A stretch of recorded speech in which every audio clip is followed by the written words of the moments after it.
Caríssimos irmãos, caríssimas irmãs, louvado seja nosso Senhor Jesus Cristo. Estamos comentando a Santa Liturgia do dia 9 de junho, quarta-feira, que é o dia em que a Igreja festeja São José de Anchieta, um grande apóstolo que evangelizou o Brasil bem no começo, quando foi descoberto e conquistado pelos portugueses.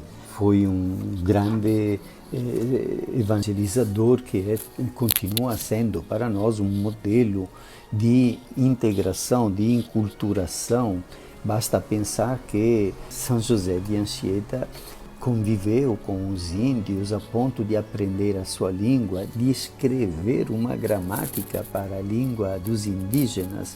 Fez assim catecismos e hinos e cânticos, peças de teatro na língua dos indígenas, exatamente para poder chegar mais diretamente ao coração daquelas pessoas.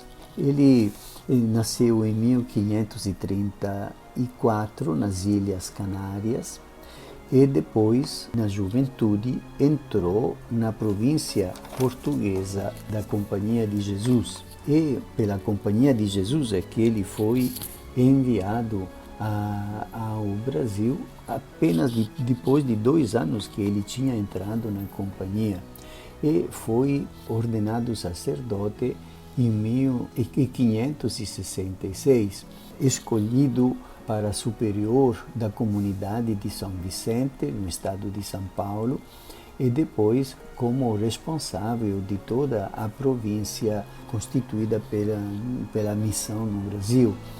Foi um homem de muita sabedoria, de muita firmeza, e certamente esta atitude de mergulhar na cultura dos povos indígenas deve ser sempre mais apreciada e valorizada como um modo de reviver o grande mistério da encarnação, quer dizer, ele quis viver e levar a presença de Deus diretamente àquele povo, dentro daquela linguagem, daquela cultura, daquelas problemáticas daquele tempo.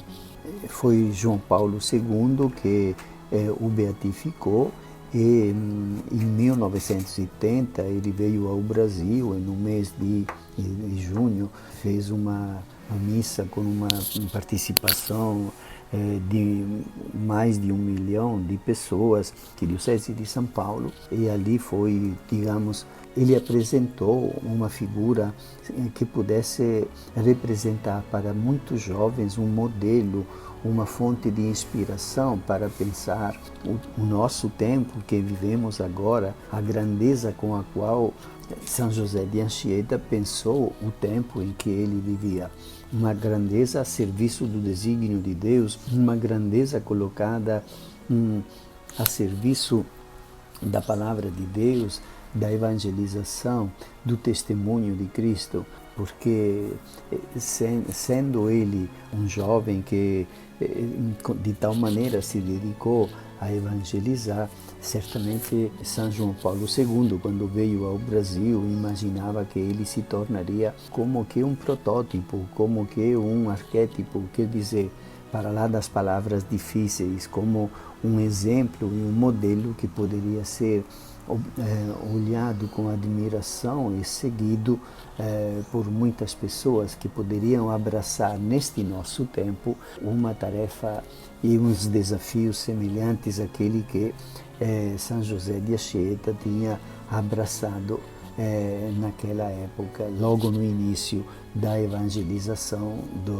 da terra de Santa Cruz, do nosso querido Brasil. A primeira leitura da liturgia é tirada da segunda carta de São Paulo aos Coríntios, e é Paulo que diz assim: é por Cristo que temos tal confiança perante Deus, não porque somos capazes por nós mesmos de ter algum pensamento como se saísse de nós, mas essa nossa capacidade vem de Deus. Ele é que nos tornou capazes de exercer o mistério de uma nova aliança. Eu gostaria de comentar logo estas palavras, porque, no fundo, o que impressionava os primeiros apóstolos, e inclusive o próprio São Paulo, era esta familiaridade com Deus, com Jesus Cristo. Porque a tendência daquela época, mas também na nossa época de muita gente, é pensar Deus sim, mas como um ser de tal maneira distante e superior que nós não temos nenhuma possibilidade de chegar perto, e nem ele de chegar perto de nós, como uma distância intransponível. E as pessoas, quando rezavam, especialmente antigamente, utilizavam muitas palavras, e as palavras sofisticadas, exóticas, raras, como dizer, como quem estivesse se dirigindo a alguém assim, de tal maneira grande e distante que não podia chegar perto, nem mesmo com palavras da linguagem cotidiana. Mas Jesus veio trazer até nós uma qualidade de relacionamento com Deus totalmente diferente, tendo que podemos qualificar este relacionamento como familiaridade. Familiaridade com Jesus e, na pessoa de Jesus, familiaridade com Deus. O que quer dizer familiaridade? Familiaridade quer dizer uma qualidade de relacionamento que imita e vai na mesma direção dos relacionamentos que temos com pai, com mãe, com irmão, com primo, com sobrinho, com tia, com avô. Quer dizer, um relacionamento de familiaridade que alarga o nosso coração, cria confiança e gera uma liberdade para poder conviver de uma maneira totalmente nova. De fato, São Paulo fala de uma aliança nova. Somos chamados a viver com Deus numa nova aliança. E esta nova aliança é que se caracteriza pela familiaridade. Como, para exemplificar, Jesus que entra na casa de Pedro, e a sogra de Pedro estava com febre, e Jesus a cura, e depois a sogra passa a servi-los, diz o Evangelho. Quer dizer, todos sentaram numa mesa e ela serviu alguma coisa para beber, alguma coisa para comer, algum lanche.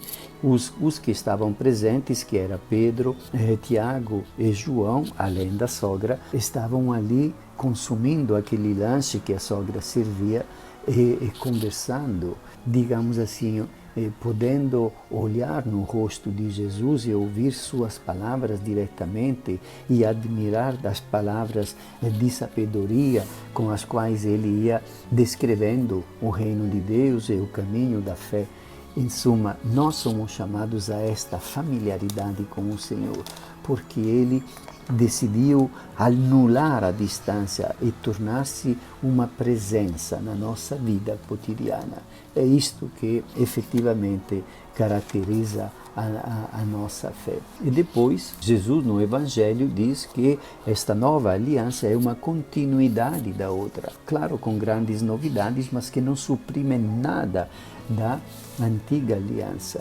E valoriza quem pratica os mandamentos de Deus e ensina os outros a fazer o mesmo. Este será considerado grande no reino de Deus. Não quem quiser que siga o Senhor, mas somos convidados a ser testemunhas e evangelizadores, como dizer, quem convida outras pessoas a participar desta sabedoria divina que o Evangelho nos ajuda a compreender sempre mais dentro do concreto da nossa vida.